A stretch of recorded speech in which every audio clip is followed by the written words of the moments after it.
Hello, I am Bentham and welcome back to Factorio Railworld. We're in the megacopper base on our way around the lake with the radar train. We've got our radars mostly covering now the sort of south section and we'll be continuing around to the midpoint. So I'm doing a quick inspection of megacopper 1. I did do a quick check last episode of all the miners and such, but I've done a bit of thinking about how I'm going to be arranging things once I've cleared out that central section of the deposit. These plans are a long time in the making, but I'm thinking that when we finally have some room to put a two-way system through the middle of it, I want to have the loop on the end, so I have more room where the current loop is to put more in the way of stations and such. So I'm thinking that I'll probably need a bit more space at this particular end of the deposit, so I should probably get some of it being mined a bit quicker. So this bit down here, I'm just going to sort of compress all the miners in and get it being removed pretty quickly.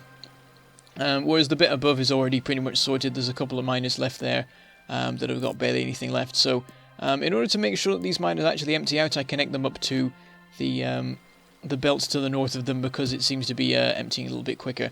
The belt system at this point that sort of connects them all together, all the random blue belts, are very confusing. I'm not really sure what has priority over what, so I'm just sort of looking at which belts are moving quicker and hoping that if I connect up to those, things will move. Like they'll get done in time for whenever the central column is done, though there is so much ore left in that bit that it'll probably be a very long time yet before that's sorted.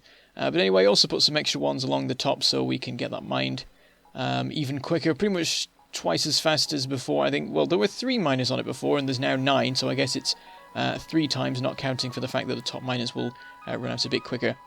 I'm just sorting out the belts to make sure that there's no messing about. I did have a splitter, but I decided to give just switch priority entirely to the belt above them. We'll even put a balancer in case that helps to give better priority to the things on the end. So that should be good. We should get that cleared, and there should be room for a loop when the time comes. But I wish I could mine through it quicker, but I've got the miners as dense as they can be. Unless I started putting in like speed modules or something, I'm just going to have to wait. Or I could put the rails over the top of it, but I don't want to do that. That's the rubbish way. Then we never get to mine them unless we do some really awkward positioning with miners. So I guess we're already doing that anyway. But yes, let us get back to building our way around the lake. We're now approaching an area where we have to start paying attention again to getting the radars as close to the shore as possible, because we're getting into we're at this point below a sort of an unscanned patch. So I start sort of scouting out the sort of fiddlier, sticky out areas to just try and get as close as possible. There you can see it sort of around the megacopper base, because we put not a single radar between megacopper and the midpoint. But the way it looks, I think we'll be able to get the whole thing scanned. I'm a little bit more worried about the stuff more to the sort of northwest of here. The stuff that's right in the middle, because we've already scanned as far in as we can from the side the main base is on. And it looks like less than halfway, so I think there will be a bit that we never scan, at least until we invent planes or boats or whatever. So we get another radar in place. I noticed there's another spot that we could put one in. That might be good. But yes, I didn't bother putting in the proper system there. There wasn't enough room for the usual template, and I couldn't be bothered adding in all the turrets and the walls and things. And it shouldn't matter because it's so far away from any biters that it's very unlikely that they'd get there. I'd probably find out about their antics and deal with them before then. Anyway, I tried to continue the grid pattern, but unfortunately the coastline is shaped just slightly wrong, and there's this little sticky in bit of the water that means that the entire square that I would need to put, the chunk I would need to put the radar in, is completely in water. So I decided to just leave that for now. We'll work it out later. And I'll just continue as if I'd put that radar in place, and then we'll work out sort of what sort of space is left, and then see if we can fill that in a more convenient way. So anyway, I'm trying to mark out the next one, but unfortunately the sun has set and all the radars have shut down, apart from any connected up to more permanent power systems. But you can see there's a couple of little dots being scanned, and that's because the radars are starting to power up again. And after a short while, they all kick in. And it turns out I was actually in the wrong position. I needed to move over a chunk. So it's a good job I did wait, because I might have ended up having the whole thing askew otherwise. So we get that one in, and then we move to the north. And this time around, there is plenty of land where we want to be building the the deposit. Though actually we do come quite close to the shore in the end. But with the size that the chunks are, there is a fair bit of leeway, which means that usually you will manage to position radar in the right place, unless you're by the side of, for example, a giant lake. But anyway, it doesn't really make much difference. Like if we have this particular radar just slightly further down, it'll just mean like 2 less squares scanned because of the one that we already have to the north of it that's sort of tasked with scanning the middle of the lake. So that's fine. We get that in position. Everything looks good. So we'll carry on with that. I don't know how long exactly I'm going to continue with the grid thing for. We'll probably sort of devolve into just making sure they all are in contact with each other and I'll have coverage of the rails and go from there. Maybe I'll not bother continuing past Midpoint. I think I might take a break at Midpoint and come back to the main base for a while. But once again, we are just slightly too low to put the radar in the right place. But luckily, there is this tiny little island here with 2 trees on it, which is just big enough to put a radar and a power pole on that is just inside the very edge of the chunk. So we'll have to sort of... It's quite cool to do this, where you have the power poles actually connecting across water. It does mean that apart from spitters, nothing can get to the radar where it is. But I do decide this time round to build some walls on it, because the biters are a little bit closer on the corner here. You can see them on the mini map being quite close to the rails. So we'll just sort of kind of make it the same as the standard setup. But I do make it wider because it is good to have a one gap between the walls and the turrets to make sure that biters can't just reach over and attack it, which is a problem you can often have. And it is something my radar stations suffer from, because I'm trying to make them as compact as possible, which means I sort of have to sacrifice that bit of safety. But still, having 2 turrets there is pretty good. But yes, there are a lot of biters that are sort of around this particular station, and I'm not happy with it. We need to push them back and make sure that we keep all the radar range sort of free of biters. And that's sort of my rule of thumb that works quite well. And it means that whenever you do see biters inside the radar range, you know that they've been advancing. And indeed, they have been advancing back in the main base. There's a couple of ones that have managed to set up bases even past the radars themselves, which we'll have to deal with. And it's why I always sort of push them back before I go on any particularly long journey around the lake, because they could easily just spearhead through and start attacking the base if I'm not paying attention and I'm gone for quite a while. Anyway, this isn't too much of a challenge because they just go absolutely mental with the bots and deploy like 100 of them. And I even pick up all the alien artifacts as I'm passing, and I barely use the shotgun at all. I just leave it to the bots because they're doing so well. And there's not that many behemoths because it's they're old bases. I think they're old bases actually. I'm not really sure. They could be new ones considering the particular position, but there you can see the bases that are advancing in, particularly from the southwest, it would seem. And we'll make sure to deal with them at some point in the future, and then probably after we get back from the midpoint, actually. But anyway, continuing onwards into the wilderness, following our railway, and we're now sort of rounding the corner. I'm not going to continue any further to the east with the grid, but I am trying to maintain it for now. We'll see how it interacts with the coast and work it out from there. But conveniently, we've lined up with the rails themselves, so we can just have the radar stations right along the rails all the way up to that corner up there. This is one of the longest straights in the railway, actually, which is quite convenient. Actually, the one before it might be even longer. But it's a diagonal one, so they're sort of more awkward. But yeah, we'll just put those up, and we're now changing the orientation, so we've got the turrets facing to the east, because that's where the biters will be coming from now. We are yet to have any actual attacks on radars. In fact, I don't think they've even attacked any of the radars in the main base. But it is the sort of thing that would happen eventually if we let them sort of advance enough. But anyway, I decided to make my way back to the megacopper base. I think we've run out of stuff, and conveniently there was a copper train passing at just the right moment, and I managed to hop on in quite a cool fashion. Quite possibly also a painful fashion. I imagine it was something like a change from 10 miles an hour or something to 200 in an instant. But we seem to take it fine. We do have a power suit on. And an exoskeleton, things like that probably helped somehow. But I do a quick rejig with the miners because one of them has run out, and we can sort of get the spacing a bit better if we move them all up by one.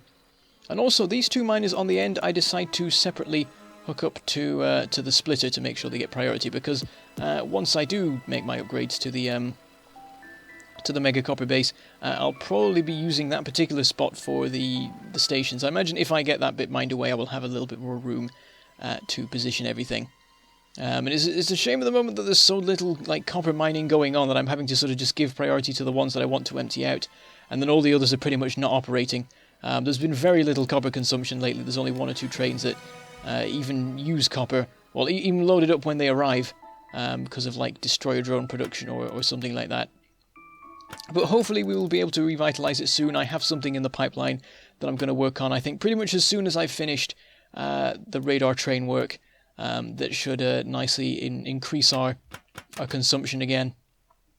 But we're back at the radar train, resupplying on the various gubbins, getting some more solar panels, because I realised I only had 5 of those left, and I wasn't even paying attention to those. I was entirely thinking about the ammo in the walls.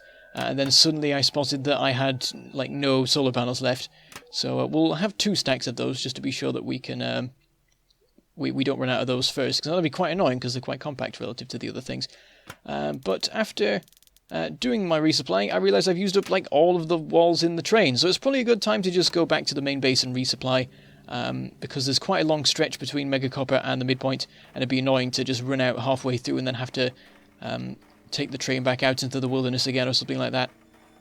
So we make our way back home in our double-length train, which makes it quite slow actually, because it's about the same ratio of engines to cargo wagons as the Megatrain has, really. And I think it's sort of the ratio that affects it that would make the most sense.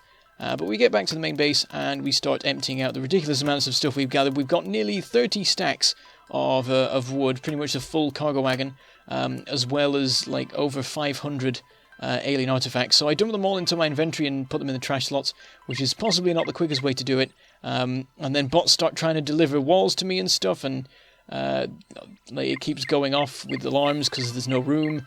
And then the bots are all emptying out the alien artifacts and not the wood, so I can't empty any slots out in my inventory, and it's just a massive mess. Really, I should have just put them into some active provider chest somewhere and just left it to be sorted in the bot's own time. But eventually we clear things up and start to make some progress. Once the artifacts are cleared away, it becomes a lot quicker to get rid of all the remaining stuff, because the stack sizes are like 10 times less. So we'll just stand around in the middle. I was sort of trying to approach the bots, but then bots started to come from behind as well, so I just sort of stood in the station and waited to see what would happen. But eventually, all of the wood is cleared away, and the train is probably also resupplied. But before we go, I spot that finally, after many, many episodes, the Iron Outpost 1 outpost, I named that terribly, Iron Outpost 1 has finally completed its mining. There is no more iron in this area, and that marks the end of an era, really, because this was our very first rail-based iron supply. It travelled 2 meters, but I just really wanted a train for it, because it was Railworld and I didn't have any trains yet, and it was like the first deposit to deliver iron to like the new electric furnace column and things like that. It's been with us for like dozens and dozens of episodes, practically as long as I can remember. There was one iron deposit before it that was by the lake that we got through a very long time ago, but this for a very long time has been like one of the main ones. I mean, Iron Outpost 2 has sort of like outshone it for a while, because it's a bigger one, it's cooler because it's out in the wilderness, and it's super well armoured, and it's my port of call whenever I return from a journey around the lake. But we shouldn't forget Iron Outpost 1 for all the hard work and the reliability it's given us over the many Factorio time months, and in fact real months. It has been real months that the series has been running for. But there we go. We've sort of erased all sign of its existence apart from the rail branch itself, because I'm not sort of doing things in the same way as with Factorio towns, and I sort of want to get this bit of this branch of the rail network cleared away. It was in the way when I was trying to work out where to put the Megatrain. I ended up putting it I ended up just making a second branch that basically did the exact same thing, because the Iron Outpost 1 was awkward, because the thing is it has the kink in it, and that was, well, it doesn't anymore, but it did, and that was sort of the main annoying thing about it. That's been removed, but there is now no point in that being there at all. It would quite possibly improve the operation of the rail network if we were to remove it. I'm not sure though, because one of the things it would include would probably be removing the the loop that it branches off from, and I don't know whether that would work well or not. There have been a couple of rail jams in the past because of that loop being so close to the other one that then goes north and south. But I fixed that with some chain signals, so it's not been a problem. I don't know. We'll work it out some other time. We want to get back to sorting out the radars. The train is pretty much loaded. I have sorted out the ratios and such, so we shall set off. But I realise shortly after setting off that I've forgotten a bunch of stuff. Like I forgot to resupply my destroyer capsules, though luckily I did bring 5 stacks on the mega train, not the mega train, the radar train, the mini train, except it's not really mini, it's the medium-sized train. So yeah, I forgot about destroyer drones, but we still have plenty available. And I also forgot concrete. I forgot to put like a full 30 stacks of concrete into the rear cargo wagon.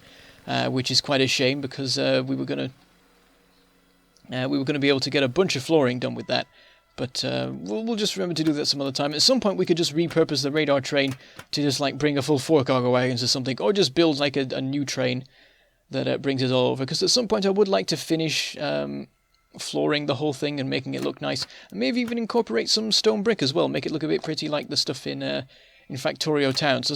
Because so far I've sort of ignored aesthetic a bit in Railworld, and everything's just been completely concreted. I don't think I have any stone brick flooring anywhere. Oh no, I do have that path in the Midpoint base. I went for a little bit of a nice look for that one.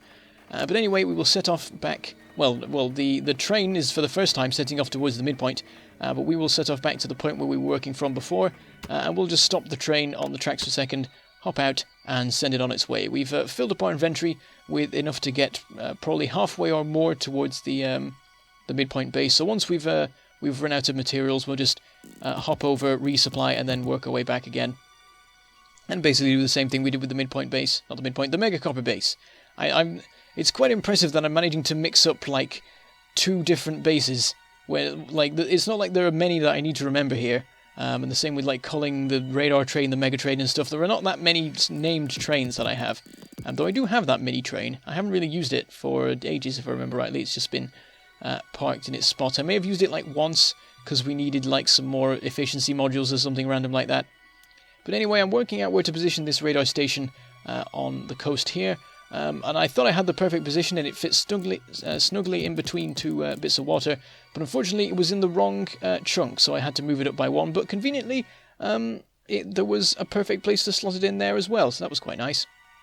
I will carry on to the end of our North Strait to finish putting things in, and then we'll start sort of working out what we're going to do with the diagonal thing, because we're now in an area where we want to be getting scanning done as far out as physically possible, because we'll be on the sort of corner point now where we'll probably be able to scan the whole thing with some lazily placed radars on either side. We're now getting to the area where it's just a case of scanning as far as we can, and probably not managing to get all the way there. So I'm once again scouting out the areas. There's actually a nice island there that I sort of didn't pay any attention to, but I'm also sort of continuing to line it up at the moment with the other radars, and so not really prioritizing that much the exact chunks that things are in. There was a random spitter there. I was wandering along, and then suddenly I spotted a spitter on my minimap that was just running along, and I went and watched it, and it was just making its way back to its base, and I don't know where it had been to need to do that. I can only imagine that it was some sort of thing with it like loading up because I just arrived. Because like you might expect them to be running along if they're going to set up a new base, but it was just one small spitter on his own. So yeah, it's possible that like he previously had chased me last time I was running through this area, and then when I left the area, his movement had stopped being loaded because there was no point with me being so far away. And so when I turned up again, it set off or something like that. I'm entirely guessing, but I imagine something like that is responsible. But anyway, we're continuing on, keeping our radars along the rail line, and now I'm like the system's sort of starting to break down. I'm switching to just making sure we have coverage of the rails rather than maintaining the proper grid, and also making sure we have coverage of all of the coastline as much as we can as well. Putting another one in there, sort of nicely framed there by the shoreline. But yes, we're pretty much coming to the end. We're almost out of materials, but not quite yet. So we'll just finish off in the middle of the wilderness, get a couple more radars done at the start of next episode, and then we'll make our way up to the midpoint to rendezvous with the radar train, which appears to have made it safely because the other trains are continuing to run through normally. But we'll find out when we get over there. So we'll just make our way over to this passing point here, and I shall say goodbye. Thank you for watching, and I shall see you next time.